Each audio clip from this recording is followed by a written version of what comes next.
Apalagi kalau kehamilan udah tua, ya Allah, berat banget, gak usah guyu Pak. Ora tau gelem genteni ngono. Digawe mlumah sesek, digawe mereng ampek, mengkurep malah remek. Lembean ora iso jejeg, ya Allah, belum lagi saat melahirkan, taruhannya nyawa itu. 1000 loro ngelumpuk dadi siji, pilihan antara hidup dan mati. Melahirkan itu sakit tiada terperi. Kok tahu? Nek taune nggih mboten dereng nate, tapi kan yo ngerti ukurane to.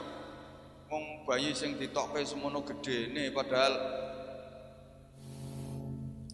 Assalamualaikum warahmatullahi wabarakatuh. Wong kuwi yen wis mati kabeh amale tugel kejaba ming telu. Idza mata ibnu adam in qata'a amaluhu illa min thalathin sadaqatin jariyatin aw ilmin yantafa'u bihi aw waladin shalihin yad'ulah. Ya sorry tak cepeti soalnya najan tak waca pelan-pelan sampeyan ya ora ngerti. Ketika manusia sudah mati, sedaya amale tugel kejaba ming kari telu. Siji sedekah jariyah, loro ilmu sing manfaat, telu anak solih solihah ingkang selalu ndongake. Lah gelu sing didamel ganjel mayit ten kuburan niku cacahe wonten 7. Mang tangletke ingkang kulina nata mayit ten kuburan niku diparingi ganjel lemah gelu cacahe 7. Yen disambung-sambung unine rak malih dawa. Gelu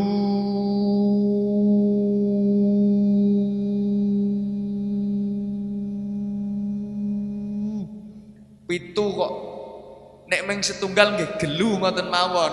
Lah niki 7 yang disambung-sambung lak gelu tak dawake karepku kuwi ben nyengkreh wis sing nang dhuwur kuwi. Gelu banget saking gelonipun. Allahumma sholli ala Muhammad. Dan itu benar. Orang itu kalau sudah mati pasti gelo. Sedaya tiyang menawi sampun sedo mesti gelo, getun. Dados napa mawon nalikanipun dateng donya, benjang sedo mesti gelo. Apapun profesi dan jabatannya waktu di dunia, ketika mati pasti gelo, getun. Sing matine sepuh ya gelo, sing mati tesih nem ya gelo. Kenging punapa para jamaah? Sebab umume menungso niku mboten siap mati, namung siap urip. Tak baleni. Rata-rata menungso niku mboten siap mati, namung siap urip. Ayo jamaah semene oke, sing wis siap mati ngacung.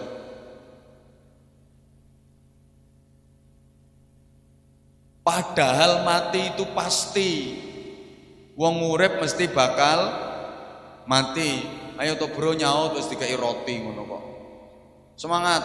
Wong urip mesti bakal iso urip mesti iso, siap urip ya kudu siap, sanggup urip kudu sanggup, wani urip ya kudu wani, gelem urip ya kudu gelem. Nek ora gelem mati ya aja urip. Nek ora gelem urip nang mati ya. Mboten usah ajrih, mboten usah wedi. Tiwas wedi kaya ngopo nek wis wayahe ya tetep mati. Ana wong urip kok wedi mati. Niku tunggale wong mangan wedi ngising. Ora bener ya ora tak omongke kok. Kenapa harus takut wong mati niku gampang banget. Saking gampangnya lari alit-alit niku nggih saged mati. Mati niku gampang. Mula saking gampangnya mati itu nggak usah kursus. Mboten usah pelatihan, angel ngeracik rokok lho timbangane mati niku. Halo.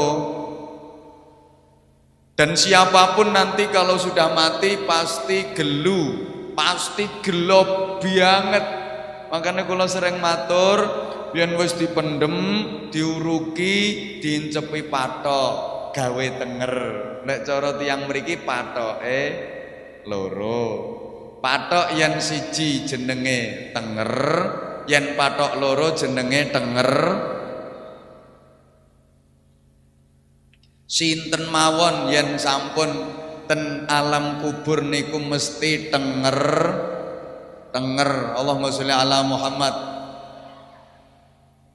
Lah nopo sing dipikirke, nopo sing digetunke kok tenger-tenger. Ibu bapak, ternyata seluruh kekayaan yang kita cari sampai polai ndak karo-karuan, nggak ada yang dibawa serta. Siapapun ketika sudah berada di alam kubur sana nanti pasti denger-denger. Denger-dengere pripun? Apa to sing digawa mrono? Halo. Sapa to sing ngancani kono? Bondo donya sing digoleki nganti jepluk niku nggih mboten dibeto. Sakake-ake donya mboten katut, wong bakul helm niku helme akeh mati ora ono sing helman kok. Cara helman ya dicoplok karo modin. Ketika itu terjadi pasti gelo. Rumah megah bagai istana.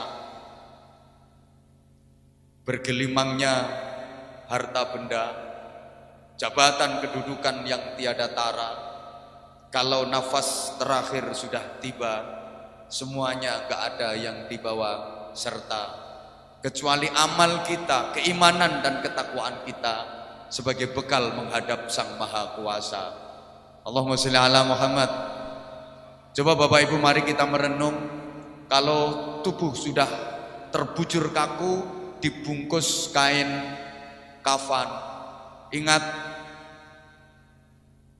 kain kafan itu satu tidak bersaku, mboten wonten saipun. Jadi nggak ada duit yang bisa dimasukkan ke situ dan dibawa untuk menghadap Allah Subhanahu wa taala. Juga lek cara mriki kain kafan niku ana sae ngono. Artinya ketika kita sudah terbungkus kain kafan itu, yang dinilai Allah bukan berapa kekayaanmu, tapi yang dinilai adalah kau gunakan untuk apa kekayaan amanahku, kau gunakan untuk apa harta titipanku, manfaat apa yang kau raih dari harta kekayaanku itu. Ngono. Woi. Kemudian berikutnya para jamaah, kafan itu tidak warna-warni. Dan mriki lak polos to nggih kafan niku. Duka mosok ana sing model lorek-lorek kaya zebra. Artinya yang dinilai Allah bukan berapa indah, seberapa indah pakaianmu. Apakah kafan yang kau kenakan itu modis, boys, keren? Bukan itu yang dinilai Allah. Makanya polos, gak warna-warni. Yang dipandang Allah adalah warna-warni amalmu, warna-warni ibadahmu. Itu yang dinilai Allah. Maka mohon maaf banget saya sering sampaikan, Ibu, sebagus apapun pakaian penjenengan, tapi pakaian terakhir yang dikenakan hanyalah kafan collection. Semewah apapun kendaraanmu, kendaraan terakhir yang kau naiki hanyalah keranda Airlines. Itu satu-satunya penerbangan yang tepat waktu, bebas hambatan dan gak pernah mengalami penundaan. Rumah megah kayak istana, rumah terakhirmu alamatnya juga di perung kuburan. Betul? Makanan yang begitu lezat, tapi yang menyumbat mulutmu terakhir kali cuma kapas. Apa tahu ana kene mayat dijijili onde-onde.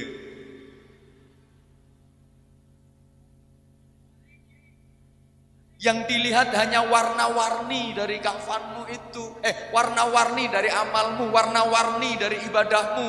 Maka kafan itu dibikin polos. Maka kafan, para bapak, para ibu, para jamaah,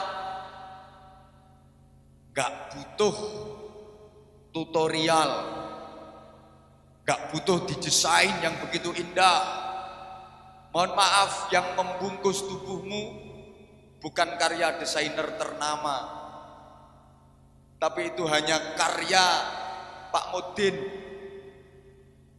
Jahitan tangan, ditaleni pocong set, Betul? Dan di kafan itu nggak bisa ditempelkan embel-embel, gelar, pangkat, jabatan, kedudukan. Nggak kena ditempelke embel-embel ning ngono. Masa ning kafan terus ditulisi Kapolsek ngono, gak payu. Ustadz ra payu kono kok. Camat ra payu. Malaikat itu gak kenal AKP, AKBP itu gak kenal. Mbah ra digatek. Lah sekarang persoalannya antara kafan dengan kapan itu cuma beda satu huruf. Satu pakai F, satu pakai P. Kafan bisa dirancang mulai sekarang, bisa diukur, bisa dicoba. Lah pertanyaannya, kafan itu diresmikan penggunaannya untukmu kapan? Sudah siap? Ya Allah. Yang kedua, tenger-tengernya itu siapa nanti yang nemeni di sana? Orang terdekatmu pun gak ada yang mau menemanimu. Saudaramu, kerabatmu, keluargamu, gak ada.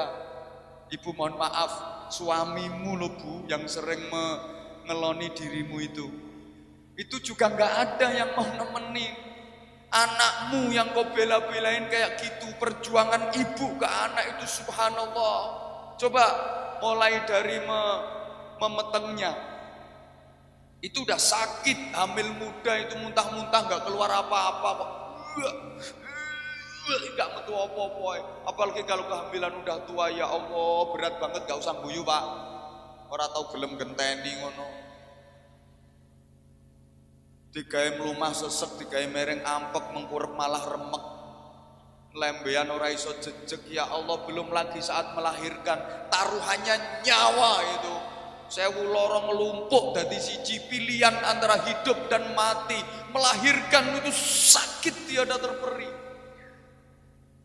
Kok tahu? Nek taune nggih mboten dereng nate, tapi kan yo ngerti ukurane to. Wong bayi sing ditokke semono gedene padahal yo sakit banget. Loh, setelah itu apa selesai perjuangan ibu ke anak? Belum. Punya bayi itu susah, tidur nggak bisa nyenyak, ora iso tanek to turune. Nggih mboten? Wong nembe gayer-gayer ngoten anake, cenger-cenger, mesti gelem ra gelem ya nang tangi geragapan perkara nulungi.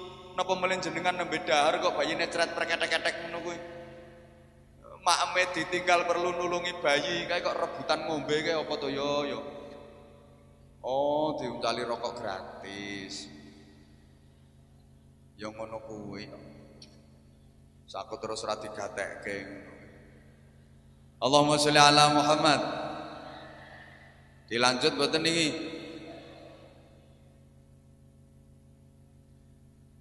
Nanti ketika sudah di sana semua pasti gelo. Dan yang paling tergelo-gelo, yang paling getun, paling kecewa, paling nyesel itu orang yang mati dengan tidak membawa kebaikan. Orang yang mati dengan tidak membawa kebaikan atau amal baiknya cuma sedikit. Al-Quran menggambarkan betapa mereka menjerit, merintih, meraung-raung, meratap, menghibah, memohon kepada Allah untuk dikembalikan ke dunia lagi. Rabbirji'uni la'alli a'malu shalihan fima taraktu kalla. Ya Allah Tuhanku, kembalikan aku ke dunia, kembalikan aku ke dunia. Kula nyuwun wangsul ten donya Gusti. Andaikan bisa kembali ke dunia, mau ngapain?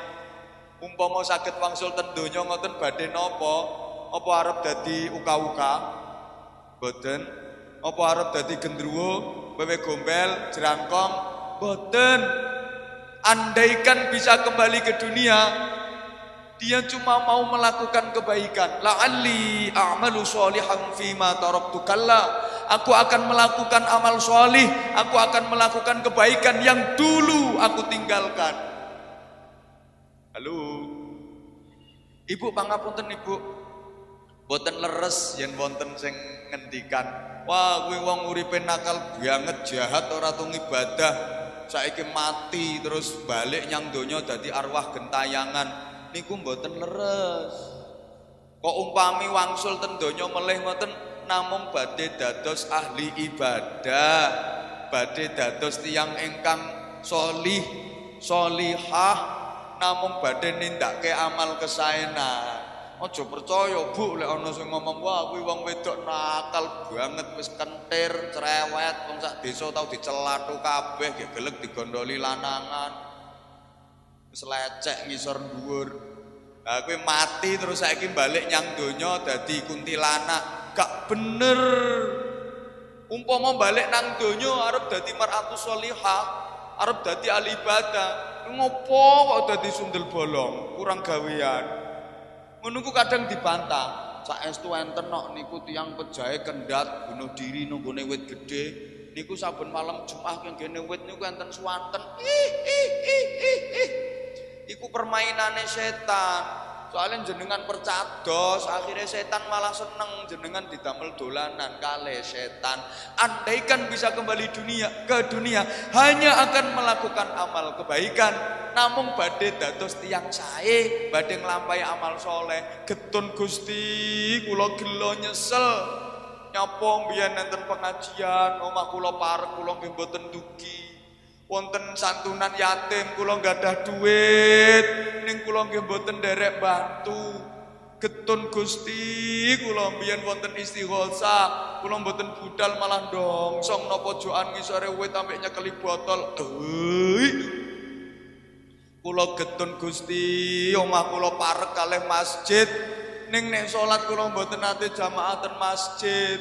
Padahal azan nganggo speaker yo banter ning kuping kula buntu. Wong kebanteran suarane TV. Sakniki dereng krasa.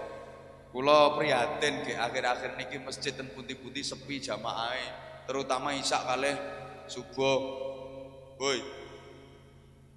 Kula mboten ngece, mboten ngino, tapi no sekitar kene pun Kecamatan Gebok rata-rata masjid ku nek jamaah isya karo subuh akeh cagake timbang wonge.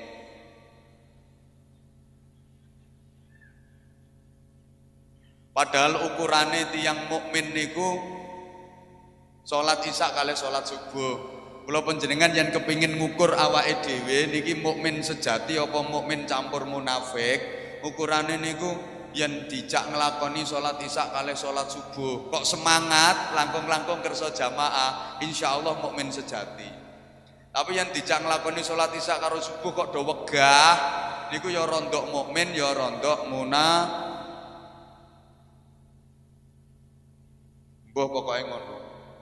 Langkung-langkung salat subuh, padahal salat subuh itu ada kalimat khusus. Adzannya ada kalimat khusus beda dengan adzan-adzan yang lain. Di sholat subuh ada kalimat as-sholatu khairum minan banterono. As-sholatu khairum minan artine sholat kuwi luwih apik tinimbang turu. Leresipun kados ten Arab mriko. Kalau mengumandangkan adzan itu sholatnya panjang, naumnya yang pendek. Sholatnya dawa, naume ndek. Niku ben salate suwe turune sedelok, salate akeh turune sithik. Kados Mekah Madinah yen jenengan pirengke niku adzane rak ngono to. As-shalatu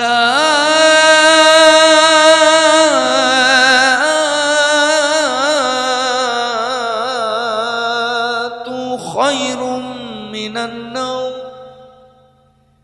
Dadi salate dawa naume sing ndek. Bila diartekke lah salat kuwi luwih apik timbang turu. Salate suwe turune ming sedelo. Salate akeh turune sithik. Lha ten mriki mboten ngaten kok. Wong salate sing ndek naume sing kedawan. Gek sing ngandani ora bocah nom, sing ngandan wis mampu kuburan.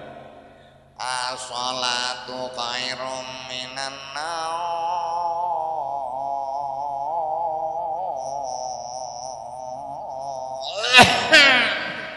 Sak watuk-watuke mlebu speaker ngono. Lha kuwi nek diartekke lak ngene to, salat kuwi luwih apik timbang turu. Mula aja kaget sing krungu padha kelon meneh. Benjing getun kula panjenengan. Yen ten donya ngeten iki dereng kraos. Soale wis didhawuhke Allah, alhaakumut takatsur. Kita dilalaikan, kita dibikin terlena, dibikin lupa sama Allah, lupa sama akhirat, lupa ibadah. Gara-garane napa? At-takatsur, ake-akean donya. Ake-akean donya. Memang para jamaah, fitnah terbesar umat Muhammad itu diantaranya adalah harta. Harta termasuk duit itu jadi fitnah yang pertama dari segi jumlahnya. Kalau sudah bicara harta, duit, itu yang dipikir pasti jumlahnya, bukan mikir kehalalannya, bukan mikir manfaatnya, tapi jumlahnya. Yang penting aku menang, yang penting aku oleh, yang penting dadi wekku, yang penting akeh. Perkara manfaate gak penting, perkara carane entuk duit kuwi piye gak penting. Mbah kuwi ngapusi, manipulasi, korupsi, mbah kuwi ngentit, mbah kuwi nganakke, ngutangi 1 juta setengah tahun dadi 10 juta. Padha karo ngutangi cecek mbayare bajul.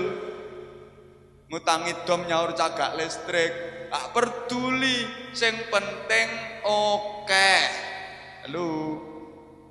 Kalau ditunjukkan kemanfaatannya malah lari menghindar. Nyun pangapunten nggih, misale duit-duit akeh, wis ngerti yen manfaate iku diantarane kanggo sosial, kanggo bangun masjid, kanggo santunan yatim, madrasah, pesantren. Pangapunten, aja tersinggung. Misale jenengan pas duwe duit lenggah ten terase omah, wonten panitia pembangunan masjid, beto map. Rata-rata tiyang gebok nek ketinggal ngoten niku wis batin, tarian maneh. Mlebu omah, pintu rumah malah ditutup.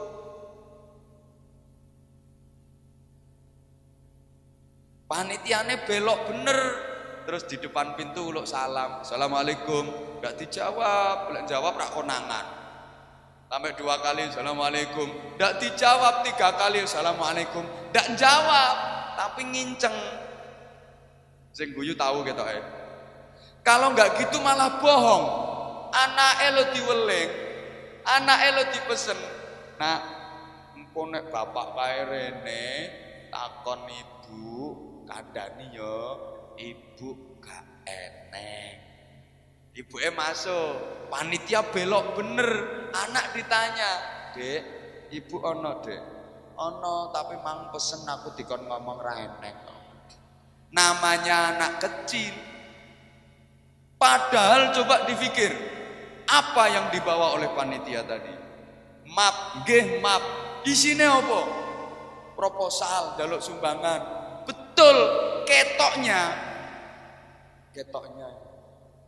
secara lahiriah itu yang dibawa map, isine proposal, jaluk bantuan, tapi bukankah sesungguhnya itu adalah tiket surga?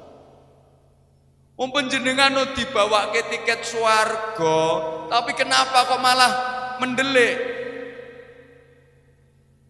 Wong digawake tiket swarga, diterke ten daleme panjenengan kok malah menghindar, malah ngapusi. Terus dipikir lagi, siapa sesungguhnya yang mengenggokkan panitia tadi ke rumahmu? Wis tak sakarepku nganggo bahasa apa-apa ya wis, penting sampean paham, cerewet, ra melok nyangoni ngono.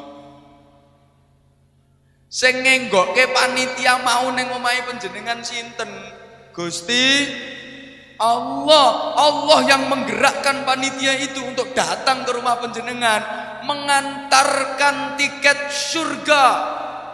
Tapi panjenengan kok malah menghindar, panjenengan kok malah ngapusi. Ya Allah, kalaupun terpaksa memberi, nilainya orang bejaji. Woi, yang mono yang mene seprono seprene maringi wong ngemis ini gak 1000 ya 2000.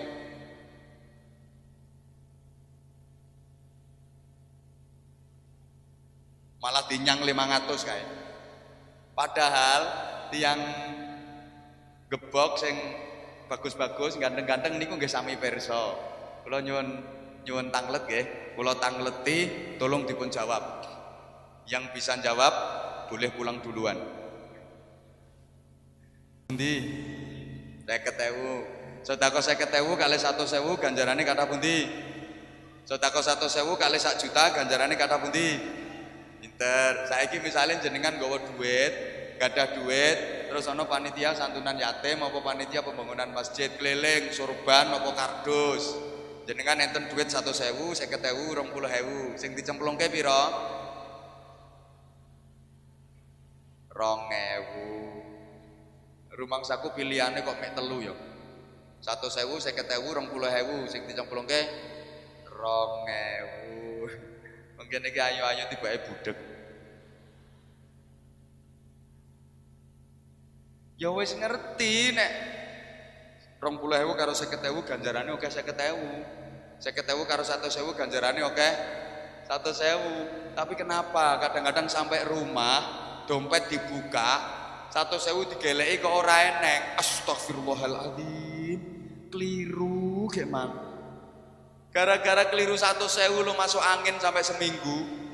Ora usah guyu kelakuanmu yang ngono kuwi. Wong ditarik iku 100.000 ngono kuwi iso modele ana magnete kok balik neh srut ngono. Nah, cangkeme ngomong lho salah. Kalau dihadapkan pilihan antara dunia dan akhirat, mesti milih donya. Ngalah ke akhirat. Saiki contoh sebelah kene. Taman misalnya ndek duit 100.000, nek potonganmu duitmu kan rapate akeh to. Wis 100.000 ae wis kakek.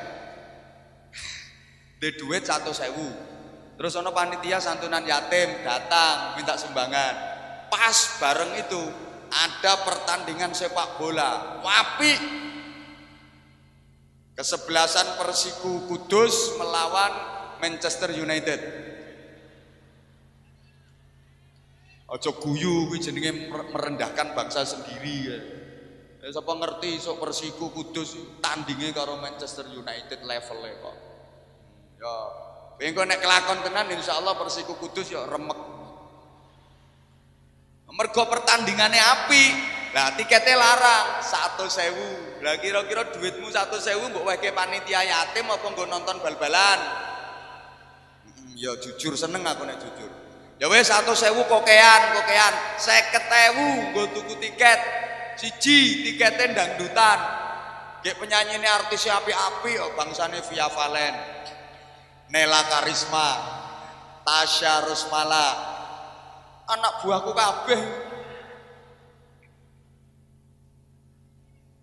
Apal to, wong wingi Ayu Ting Ting Saskia Gotik kalah karo Via Valen kok. Lah terus 50.000 tikete. Lah sijine pengajian ceramah Anwar Zahid. Tikete ya 50.000. Ayo, kowe menyang pengajian apa dangdutan? Makasih. Itulah kita.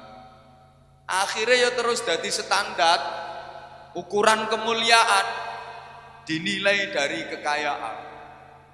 Bejang yen wis mekaten kula panjenengan nembe ngraoske gedonipun. Maka saya mengingatkan kembali sesungguhnya para jamaah, waktu baru itu bukan hanya setahun sekali. Tapi setiap hari kita diberi waktu baru oleh Allah Subhanahu wa taala. Makanya setiap bangun tidur itu kita diberi waktu baru, kita disuruh bersyukur. Alhamdulillah. Setiap hari itu waktu baru. Maka setiap bangun tidur Rasulullah menganjurkan kita untuk berdoa, dan doa itu diawali dengan tahmid. Alhamdulillah. Ra apal to nggih dongane wungu saking sare? Alhamdulillahilladzi kok adhaba kuwi metu WC kuwi.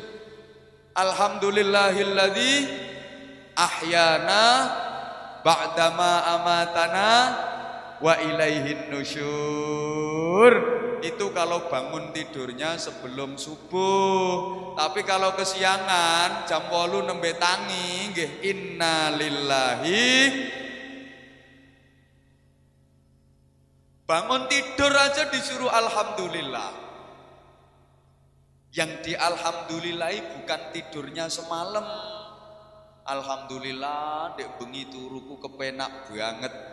Boten niku engkang dipun alhamdulillahi. Alhamdulillah semalam tidurku nyenyak. Alhamdulillah semalam tidur kelelap. Bukan itu. Kalau tidur nggak perlu dialhamdulillahi. Orang tidur itu nilainya 0. Kan wong turu niku ora urip ora mati.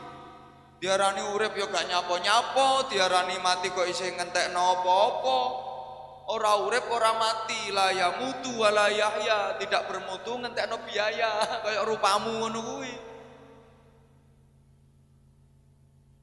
Bukan tidurnya yang dialhamdulillahi, tapi yang dialhamdulillahi itu alladzi ahyana, diberi kesempatan hidup oleh Allah.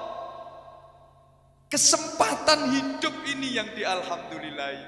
Bapak Ibu para jamaah, udah banyak saudara-saudara kita yang tidak mendapatkan kesempatan lagi, sudah tidak diberi kesempatan hidup oleh Allah. Lah kula panjenengan mumpung masih diberi kesempatan hidup, maka yang kemarin-kemarin belum baik ya sekarang harus nambah kebaikan. Ngaten nggih? Sing winginane salat fardune mawon tasih bolong-bolong. Sakniki ya kudu jangkep, kudu pepek. Yang kemarin sholat fardu harusnya sehari 5 kali, masih dijadikan 5 hari sekali. Kumat-kumatan, lewis kadung kumat ya ditumpuk-tumpuk. Usolli fardhu subhi wal duhri wal asri wal maghribi wal isya'i oplosan lillahi ta'ala. Sekarang harus pepek, harus jangkep, harus jamaah. Yang kemarin sedekahnya masih sedikit, sekarang harus tambah. Yang kemarin masih medit, sekarang kudu mundak nemen. Lomone yang kemarin belum rukun sama keluarga, sama tetangga, sekarang harus nambah. Ngono kuwi lambene. Yang kemarin masih banyak dosa. Nah, sekarang kita harus memperbanyak taubat, memperbanyak ibadah. Allahumma sholli ala Muhammad. Soalnya Bapak Ibu, kullu bani Adam khata'un. Semua anak Adam yang bernama manusia itu banyak dosanya, banyak salahnya. Termasuk yang ngomong iki. Iya. Apa mana sing diomongi? Wa khairul khata'in at-tawwabun. Sebaik-baik orang yang berdosa, sebaik-baik orang yang bersalah, itu yang mau bertaubat. Ngene bro, sampean aja kathek rumangsa, kaya aku ngene iki piye? Dosaku kokean. Ora ana dosa kokean iki ora ana. Soale sak oke-oke dosa isih luwih akeh pangapurane Gusti Allah. Sebanyak-banyaknya dosa, seluas-luasnya dosa, masih lebih luas ampunanipun Gusti Allah. Kula panjenengan boten pareng putus asa. La taqnatu min rahmatillah. Jangan putus asa dari kasih sayang Allah. Innallaha yaghfirudz dzunuba jami'a. Sesungguhnya Allah Maha mengampuni dosa-dosa semuanya asal kita taubatan nasuha. Berapapun dosa kita diampuni Allah. Najan dosamu sundul langit paribasane, mau 5 wis khatam bola-bali. Pokok taubatan nasuha, bersih di ngapura Gusti Allah. Kula leh maringi gambaran niku kados HP. HP niku najan datane berjuta-juta tersimpan di situ. Begitu di flash, lep 0 kosong datane. Sama. Dosamu kan akeh to. Heeh. Padha mbek aku. Lah sak oke-oke dosa kita begitu di flash dengan taubatan nasuha kosong. 0. Malah saka kawelasane Gusti Allah, yang sampun tobat niku amal-amal awonipun dipun ganti dados amal sae. Yubaddilullahu sayyiatihim hasanat. Amal-amal sayyiat, amal-amal ala niku dipun rubah dening Gusti Allah, dipun gantos dados amal-amal kesaenan. Alhamdulillah. Makanipun para jamaah, ayat ingkang kula waos dhateng muqaddimah kala wau, ya ayyuhalladzina amanu taqullaha wal tandur nafsum ma qaddamat lighad wattaqullah innallaha khabirum bima ta'malun. Wahai orang-orang yang beriman, indah banget loh panggilan Allah buat kita. Kita ini dipanggil hai orang-orang yang beriman. Wahai orang-orang yang aku anugerahi iman. Tidak semua orang yang dianugerahi iman oleh Allah. Karena kalian sudah aku anugerahi iman, maka tugas kalian satu, ittaqullah, bertakwalah kepada Allah. Yang kedua, wal tandur nafsum ma qaddamat lighad. Hendaklah masing-masing pribadi itu melakukan muhasabah, koreksi diri, evaluasi, instruksi diri, apa-apa yang telah dilakukan kemarin-kemarin sebagai bekal dan persiapan untuk menghadapi hari esok, baik hari esok yang di dunia maupun hari esok yang selamanya di akhirat, baik masa depan yang di dunia ini maupun masa depan yang selamanya kekal abadi di akhirat. Allahumma sholli ala Muhammad. Apa yang harus kita persiapkan? Tentu yang pertama iman dan takwa yang kokoh dan kuat sampai tingkat sempurna dalam ukuran kita. Para jamaah rahimakumullah, terutama yang geragas-geragas royokan rokok, itu yang di belakang sana itu, ben umek ya ben, pokoknya aja tukaran. Dilanjut ge? Dilanjut ge? Rasulullah Shallallahu Alaihi Wasallam dakwah di Makkah selama 13 tahun, mensosialisasikan Islam. Ini misi utamanya adalah membangun akidah, menguatkan iman. 13 tahun fase dakwah Rasulullah di Makkah itu membangun akidah, menguatkan iman. Ini bisa kita lihat dari ayat-ayat yang diturunkan di Makkah yang biasa disebut dengan ayat Makkiyah. Itu yang dibahas soal keimanan, yang ditekankan masalah akidah. Salah satu contoh juz Amma, juz 30 niku lho Pak, insyaallah nek wong kudus ya hafal kabeh. Nek 30 juz jarang sing hafal, tapi nek juz 30 akeh sing hafal. Juz Amma itu kan mayoritas suratnya, ayat-ayatnya itu diturunkan di Makkah, sehingga yang dibicarakan ya mengenai akidah, mengenai iman. Berhasilkah Rasulullah dakwah di Makkah menanamkan akidah dan keimanan selama 13 tahun itu? Jawabannya berhasil banget. Orang-orang yang sudah masuk Islam, orang-orang yang sudah beriman, begitu teguh dalam berprinsip, begitu kuat dan kokoh keimanannya, gak tergoyahkan. Saking berhasilnya Rasulullah menancapkan akidah dan iman. Contoh, betapa Bilal bin Rabah yang waktu itu masih budak, konangan majikane leh Bilal niku iman, Bilal niku nderek agamane Muhammad. Akhirnya majikannya marah-marah, Bilal, kamu ikut agama Muhammad ya? Iya. Keluar kamu, maka kamu aku bebaskan. Tapi kalau kamu tetap iman dan tetap pada agama Muhammad, akan aku kasih hukuman yang berat. Apa jawaban Bilal? Silahkan, aku siap dihukum, tapi aku nggak mau keluar dari agama Muhammad karena ini agama yang benar. Betul Bapak Ibu, Bilal dikasih hukuman yang luar biasa. diseret, dibeto ten gene padang pasir niku. Ngisor pasir sing panas, ndukur srengenge yang membakar.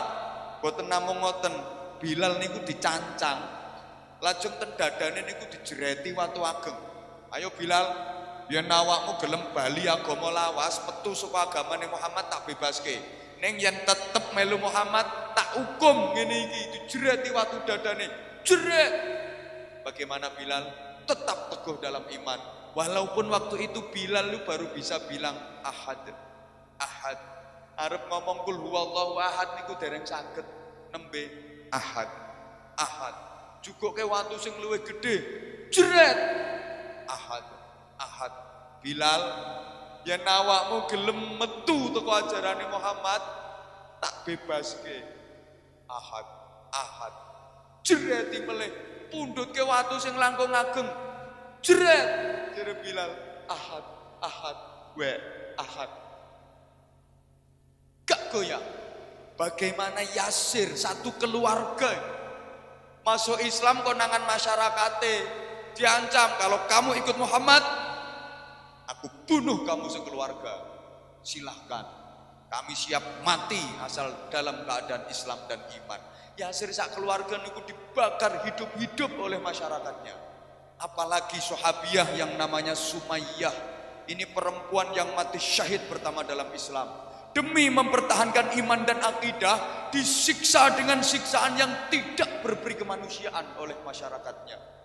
Diikat pakai rantai besi, tangan kanan dan kaki kanan dikaitkan ke kuda. Kuda itu dicambuk keras, lari sekenceng-kencengnya. Demikian pula kaki kiri dan tangan kiri diikat pakai rantai besi, dikaitkan ke kuda. Kudanya dicambuk keras, kemudian lari kenceng ke arah kiri. Batek-batekan, jaran ditarik-tarikan sampai tubuhnya Sumayyah terbelah jadi dua.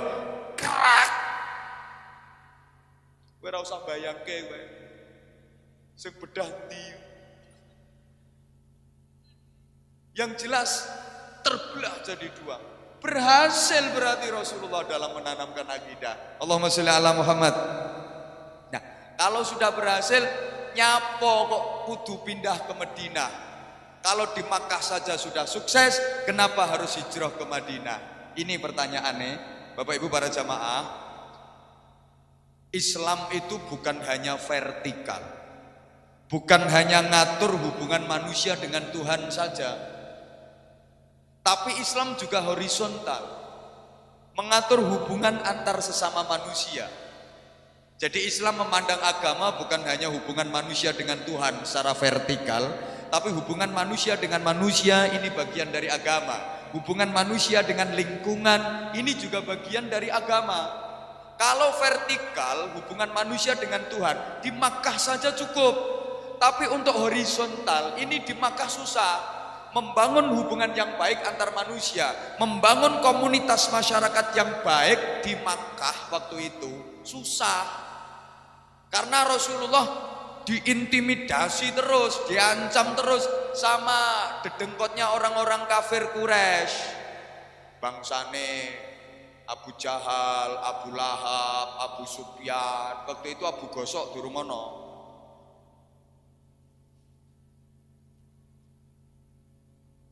Arep bangun komunitas masyarakat ingkang sae ngoten niku repot ten gene Mekah. Jangankan bikin pengajian kayak gini. Wong Kanjeng Nabi ngaji mawon, mulangi ngaji para sahabat niku ndelik-ndelik ten daleme Arqam. Makanya Rasulullah kemudian hijrah ke Madinah. Allahumma sholli ala Muhammad.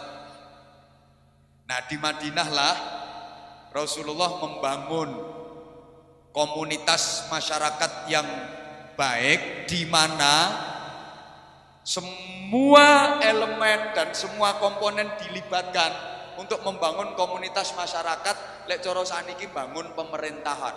Semua agama yang ada di Madinah waktu itu dilibatkan. Boten namung Islam mawon, ya Nasrani, yang Yahudi, yang Majusi diajak berembuk bareng-bareng membangun komunitas masyarakat dengan prinsip saling menghormati dan saling melindungi. Akhirnya terus dados piagam Madinah nih kalau jenengan baca sejarah. Mbah modele kaya gak paham kok dijak ngomong ngene iki yo. Mboten namung wong Islam mawon, sing Nasrani, sing Yahudi, sing Majusi nggih diajak kali Kanjeng Nabi membangun komunitas masyarakat di mana leadershipnya langsung Rasulullah Shallallahu Alaihi Wasallam. Ngertos leadership. Cara sakniki nggih presidene lho Kanjeng Nabi. Dadi Kanjeng Nabi niku ya rasul, pendakwah, Kanjeng Nabi niku ya bakul, pebisnis ulung. Rasulullah niku pedagang sukses. Pebisnis ulung top. Jangan dikira Islam itu cuma muter tasbih per. Sumiyati per sulastri. Boten. Kanjeng Nabi niku bakul pedagang yang sangat sukses, maka Sayyidah Khadijah radhiyallahu anha terpesona kalih Kanjeng Nabi, jatuh cinta kalih Kanjeng Nabi sampai nikah kalih Kanjeng Nabi.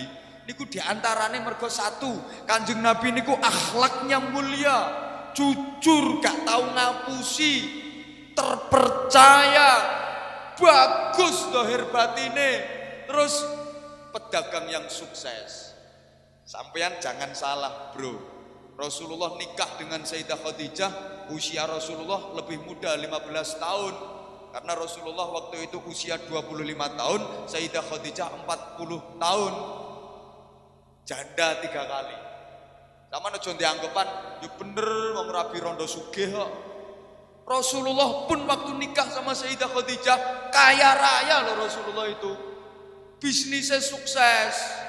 Wong maharnya Rasulullah nikah sama Sayyidah Khadijah itu 200 ekor onta merah. Onta yang paling bagus itu onta merah. Sekarang 1 ekor itu harganya kisaran 40 juta. Nah kalau 200 ekor kali 40 juta, piro ayo? Akeh juta. 8 miliar. Rasulullah nikah sama Sayyidah Khadijah itu mas kawine 8 miliar. Ora kaya sampean, mas kawin 50.000 sak legreke ngono. Tapi bisnisnya Rasulullah itu hasilnya untuk perjuangan agama, maslahah kangge umat. Makanya aku yo seneng lek ngono.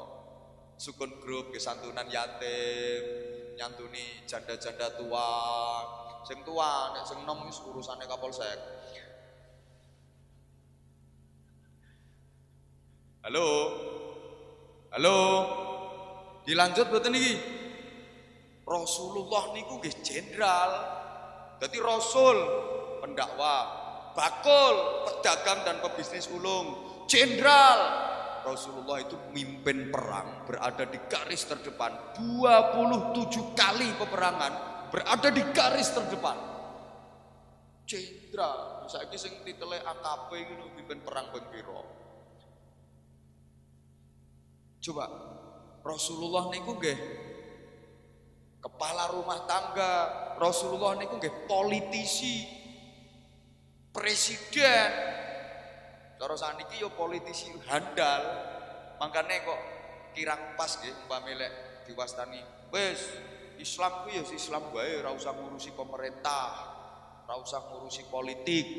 Kirang pas ngoten niku. Karena pemerintahan politik itu juga bagian dari kehidupan Rasulullah Shallallahu Alaihi Wasallam. Halo, cuma persoalannya, ono sing melu terjun praktis, ono sing mboten usah terjun praktis. Ngonek kabeh mrono lah, sing ngopeni pesantrene sinten. Janjane niku tinggalane londo kok Pak.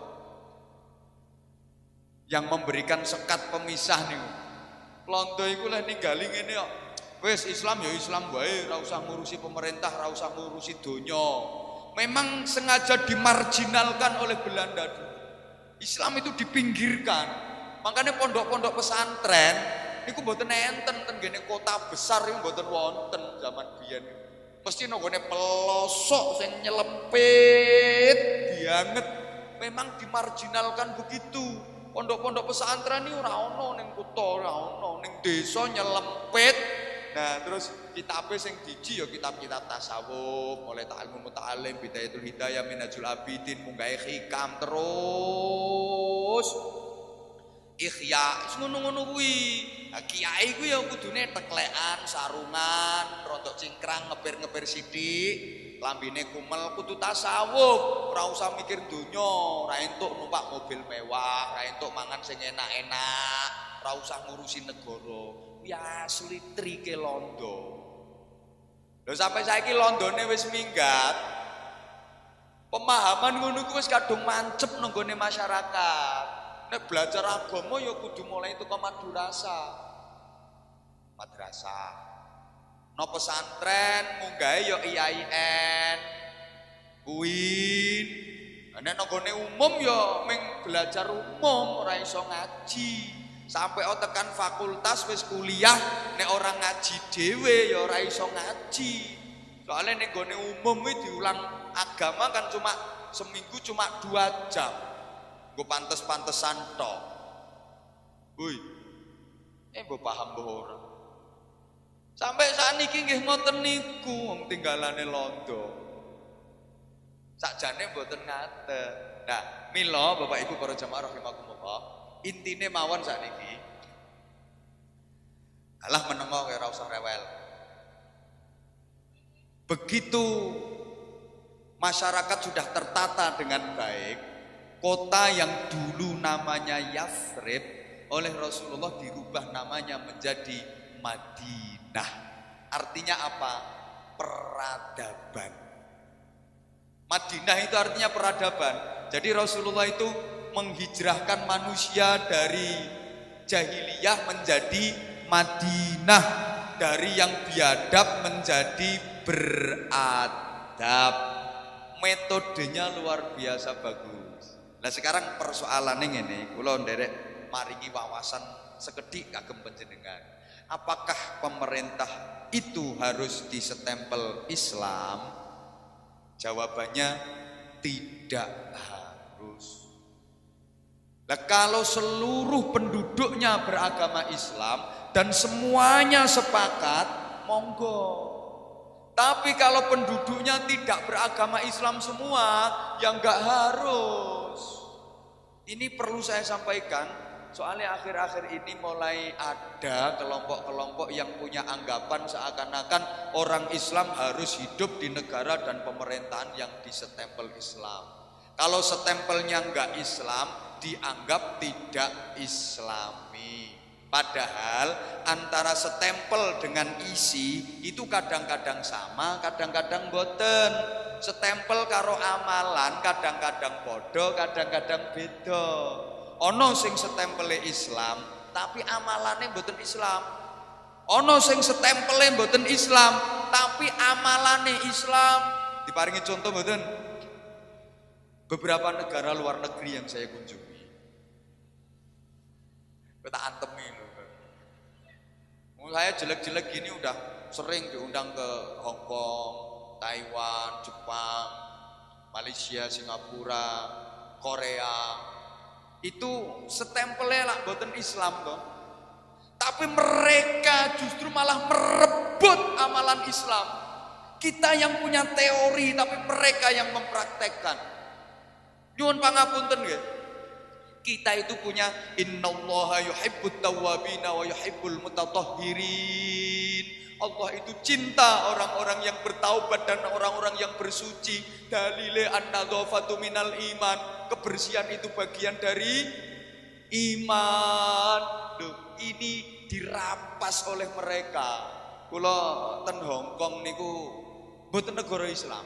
Blas nate nitih Star Ferry di sungai yang lebar dan besar. Sungainya jernih, banyune bening banget. Kula niku madosi plastik setunggal ini mboten panggih.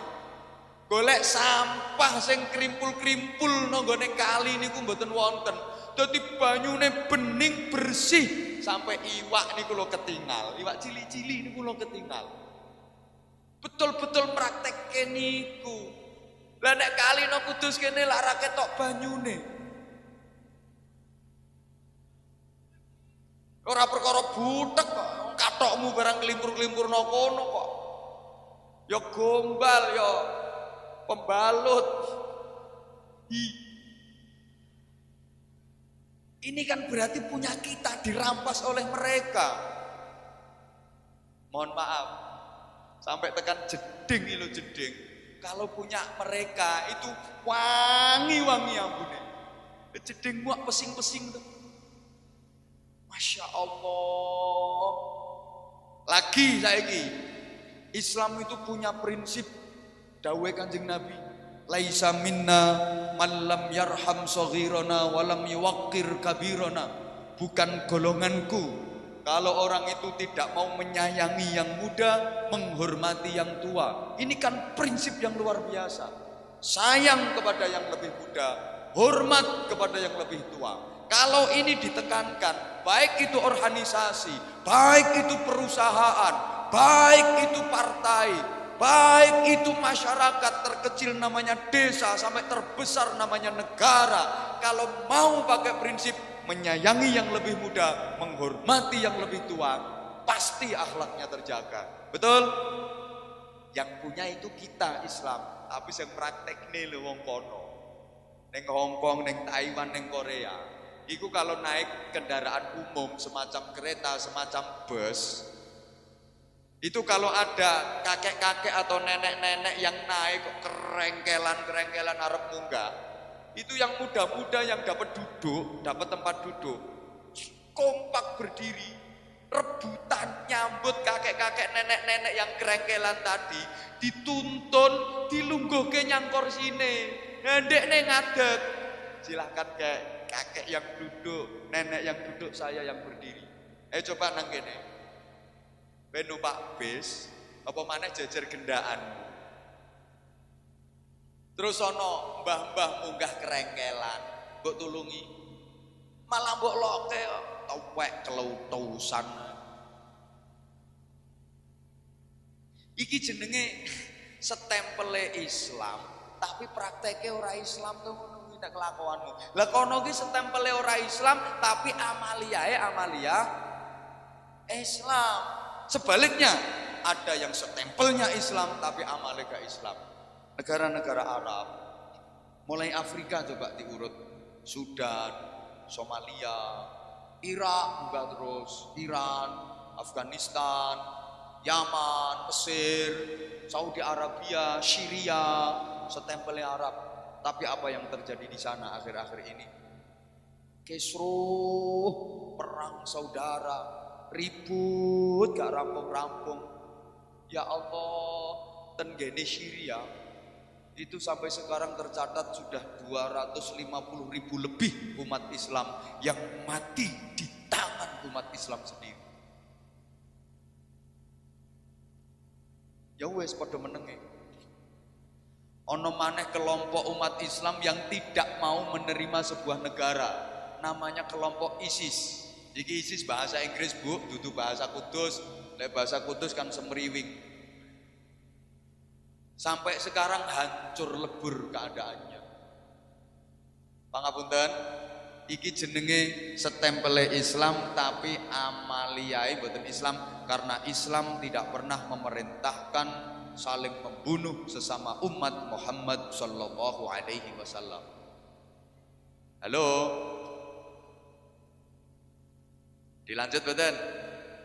Kersane rontok duwe wawasan sithik-sithik kula panjenengan. Nah, beda dengan Islam yang dibawa ke Indonesia, ke Jawa oleh para wali. Pangapunten Pak Camat, Pak Komandan. Para wali membawa Islam ke Indonesia itu tidak melalui pemerintahan. Soalnya para wali termasuk Sunan Kudus, termasuk Kanjeng Sunan Muria, itu dudu pejabat, yo dudu PNS. Jadi yo gak ono undang-undangan bayaran, gak ono undang-undangan pangkat. Mereka, beliau para wali itu profesinya dagang. Hidupnya dicurahkan untuk khidmah kepada umat. Bahkan lebih mementingkan masyarakat daripada kepentingannya sendiri. Dalam menyebarkan Islam tidak melalui kekerasan. masuknya Islam ke Indonesia tidak melalui kekerasan, tidak ada perang agama dalam masuknya Islam di Indonesia. Yang ada itu adalah perang antar kerajaan, rebutan kekuasaan, bukan perang agama. Betul? Wis sampean gak pate paham ya wis nyauta betul ngono urusane ben cepet. Betul? Ya nek ngono kan ora pati ketara bodomu. Prinsipe napa? Wal yatalattaf. Ayat Quran sing pas tengah-tengah biasanya ditulis tebel warnanya merah. Itu unine rak wal yatalattaf, maka berlembut-lembutlah kamu dalam membawa agama. Alus, ini perlu sangat kula tekanaken soalnya sekarang kelihatannya udah mulai terganggu. Bapak Ibu para jamaah, kula aturaken sekedhik nggih.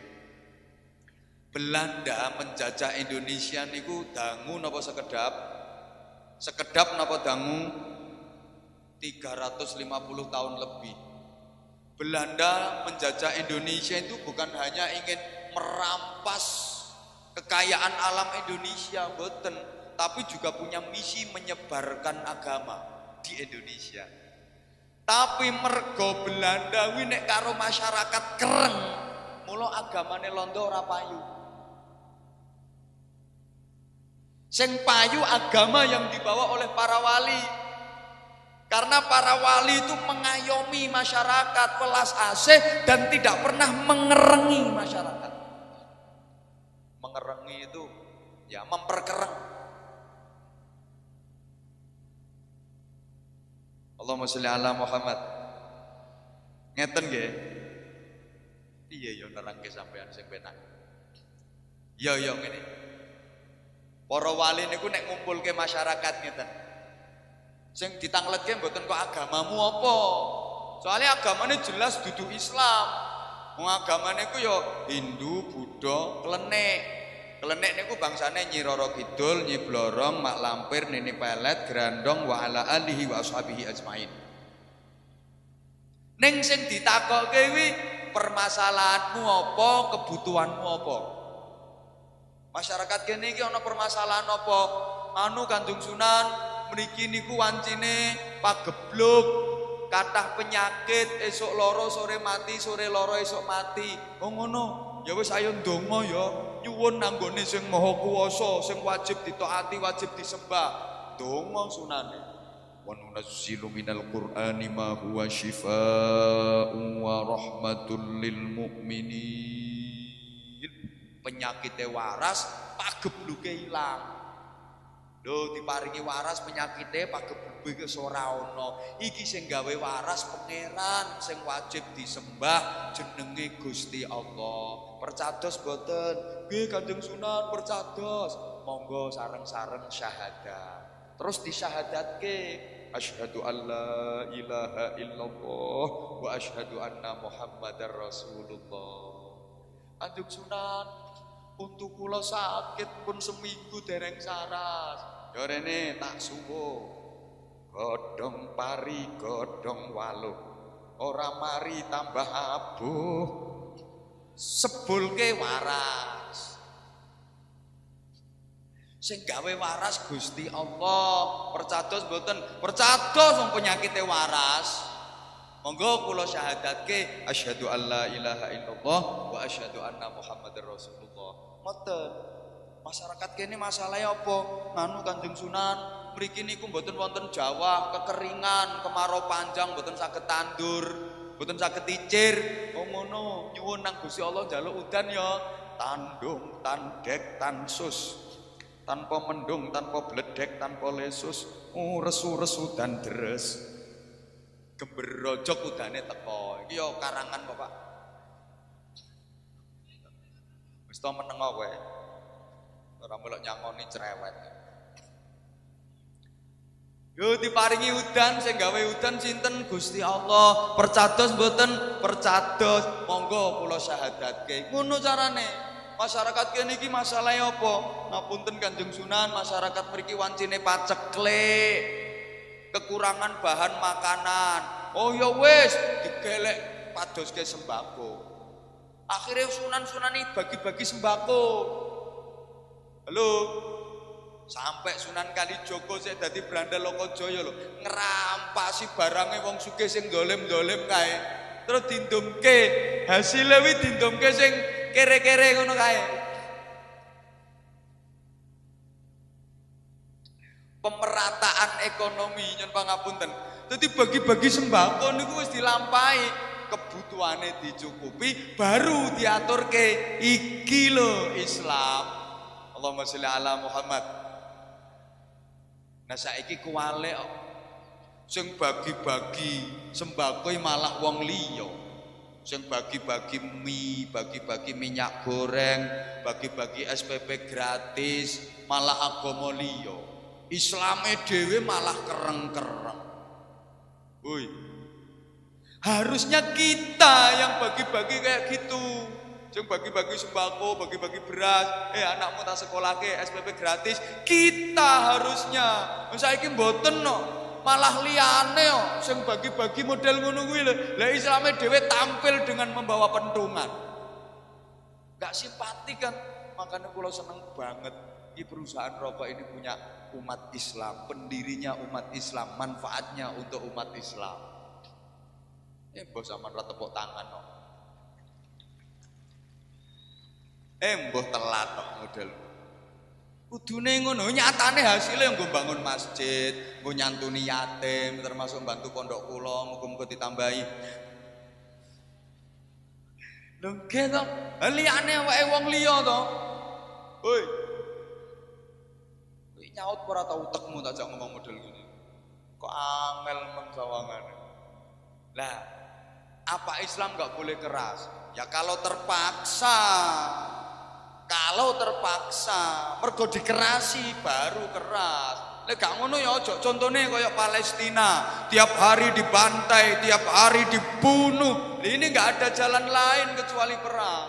Tapi lek gak ono apa-apa, ya aja perang. Enggak ono apa-apa kok ngajak perang. Lah terus persoalannya siapa yang berwenang mengumumkan perang? Yang berwenang mengumumkan perang itu ya tentu negara. Demi kepentingan negara, orang kanggo kepentingan golongan apa mana pribadi, gak cocok perang, gak cocok perang, gak cocok perang. Podo-podo dicekeli perusahaan, gak cocok perang, yo buyar perusahaannya. Umpamane lho iki, tapi alhamdulillah sejauh pengetahuan saya, Sukun Grup niki alhamdulillah diparingi rukun-rukun, mugi-mugi saklawasipun kerukunan ini tetap terjaga. Karyawannya tepuk tangan, muga-muga bayaranmu diundai. Sing mbok arep-arep ya ming kuwi ya. Rata-rata ngono, njaluk tambahan bayaran, njaluk tambahan tunjangan gampang. Maksimalkan kinerja, tunjukkan prestasi kerja. Kalau kerjanya berprestasi, ya otomatis tunjangan ditambahi, gaji dinaikkan, otomatis. Tapi kok sing bagian direksi yang ngono. Pasarane mundak banter ngono ku karyawan ngene ku ya ditambahi. Nah ini namanya ada hukum timbal balik, wong donya isine ming ngono kuwi kok. Ada hukum timbal balik. Apapun kalau dijalankan dengan bekerja sama dan bekerja bersama-sama melalui musyawarah mufakat, insyaallah dadine mangke rak barokah. Allahumma sholli ala Muhammad. Modelmu ngono. Ora mikir kowe. Nggih. Nah, pun sakniki kula tambahi melih, misine Rasulullah berhasil karena iman. Wong niku nek imane kuat, akhlake mulya. Halo. Berarti masyarakat termasuk perusahaan, termasuk organisasi, kalau kepengin jaya, kepengin solid, makmur, barokah, pertama kuncinya iman harus ditanamkan dulu. Kados Kanjeng Nabi ngoten, 13 tahun membangun iman, membangun akidah, setelah itu akhlaknya mulia, maka terbentuk masyarakat Madinah, masyarakat yang beradab, beriman kuat, berakhlak mulia. Allahumma sholli ala Muhammad. Kita juga begitu. Apa itu masyarakat, apa itu perusahaan, apa itu organisasi. Pertama yang harus dikuatkan adalah iman dan akidah. Maka kedua, akhlaknya mesti apik. Negara nggih ngoten Bapak Ibu. Wis to kelengkapan hukum wis selengkap-lengkapnya. Kalau kepingin fungsi, yang pegang harus orang-orang yang beriman kuat, berakhlak mulia. Ampun najan wis ana KPK, BPK, PPATK, kejaksaan, kehakiman, tapi kalau yang pegang orang-orang jahiliyah, sampai kiamat kurang rong dino ya orang kira berubah. Yang pegang itu kalau ibarat senjata ya orang yang dibalik senjata itu harus orang-orang yang akhlaknya mulia, imannya kuat. Nah kalau yang pegang orang-orang yang jahiliyah, imannya gampang goyah, akhlaknya rendah, maka akibatnya apa? Hukum diciptakan bukan untuk ditaati, tapi untuk dilanggar. Malah heleng cerita ana wong numpak sepeda motor gak nganggo helm, dielengke kancane. Mas, numpak sepeda motor gak nganggo helm. Lho, iki Kudus iki. Kudus gak coro nganggo helm. Ndak usum helman. Iki Kudus gak usum helman. Sehingga nanti begitu lampu kuning, lampu hijau jalan. Lampu hijau jalan. Lampu kuning ngebut. Lampu merah terobos. Bareng lampu merah diterobos, dioyak karo polisi, dikejar polisi, tangkep, ditanya. Gak tahu ya kalau lampu merah? Tahu Pak. Kalau tahu kenapa diterjang, kenapa diterobos? Ya saya gak tahu kalau ada bapak. Kalau saya tahu ada bapak yang gak saya terobos. Ini berarti kan kurangnya kesadaran tentang taat hukum. Bapak gak. Oh ya wes matur suwun. Rumah saku tok on. Nah, maka berikutnya ya terkait dengan hijrah saya jadi teringat kisahnya Ashabul Kahfi. Paham guys sing kula aturke ten ngajeng kala wau? Sakniki model sing diterapke para wali niku mulai dikotori dengan kelompok-kelompok yang sedikit-sedikit bid'ah, dikit-dikit syirik, dikit-dikit kafir. Bedanya di situ. Kalau tadi sempat saya singgung, dulu para wali yang justru bagi-bagi, baru Islam diaturkan dengan cara yang halus. Sekarang kuale yang bagi-bagi malah mereka, kitanya malah tampil dengan keras, tampil dengan kasar. Pangapunten, nek para wali mbiyen niku berusaha mengislamkan masyarakat yang masih kafir. Piye to sing kafir-kafir ku ben dadi Islam. Saiki kuale sing wis Islam malah dadi kafir-kafirke. Hoi. Nah ini yang diterus-terus lah ndak karu-karuan mangke dadine. Saya teringat kisah dari Ashabul Kahfi. 7 orang pemuda yang kuat imannya, kuat akidahnya, tapi masyarakatnya gak terima, akhirnya diusir sama masyarakat. Mereka harus meninggalkan kampung halaman, ditemani seekor anjing. Saking setianya anjing menemani 7 pemuda yang beriman, pemuda yang imannya kuat tadi. Ini ketika pemuda dilempari batu sama orang-orang kafir, anjing itu kena lemparan batu salah satu kakinya, sampai jalannya itu tikluk, tikluk, tikluk, tikluk, subhanallah. Itu besok waktu di akhirat, 7 pemuda ini masuk surga. Anjing yang menemani dengan setia waktu di dunia itu ikut mengetutkan di belakangnya. Wis tak meneng kari rumah saya kok. Iki wis tak pikir misalnya. Tikluk, tikluk, tikluk, tikluk masuk surga. Lah panjenengan sok nek sida ana swarga. Nek sida iku jenengan yo ketemu karo asu kuwi. Endi asune? Oh melayu asune. Membengok ngono kok melayu. Mereka berhijrah berarti meninggalkan kampung halamannya demi akidah dan demi iman. Sama seperti Nabi Musa dan kaumnya juga berhijrah karena intimidasi dari Fir'aun dan bala pasukannya. Sama Rasulullah SAW juga berhijrah bersama Abu Bakar Siddiq. Kalau Rasulullah sempat bersembunyi di Gua Tsur supaya aman, sami 7 7 pemuda ini juga bersembunyi di gua supaya aman. Bedanya 7 pemuda ini bersembunyi di dalam gua, mereka tidur dan oleh Allah ditidurkan selama 309 tahun. Iki nek cara nalar wong turu kok nganti 309 tahun, mboten nate kena sinare matahari wong nang jero gua. Wis lumuh. Jangankan dagingnya, tulang belulangnya udah remuk. Tapi atas keagungan Allah, atas kuasa Allah, 7 pemuda ini ditidurkan selama 309 tahun. Utuh. Beset kulitnya mawon boten. Utuh. Begitu 309 tahun lewat, mereka dibangunkan oleh Allah, terbangun. Omong-omong sak koncone, siji ngomong, iki sak pira suwene turuna kene? Wis ana leh 2 jam. Sijine nyaut, ora mung 2 jam, iki leh 6 jam ya ana wong awakku nganti keretek-keretek ngene. Sijine nyaut, "Oh iki sono ya 8 jam menapa?" Ora usah bahas jam-jaman. Sing penting mangan dhisik. Akhirnya keluar cari makan. Betapa kagetnya mereka setelah keluar dari gua. Semuanya sudah berubah. 309 tahun yang lalu, ayo bayangkan. Gebok ini loh, 309 tahun yang lalu kayak apa suasananya.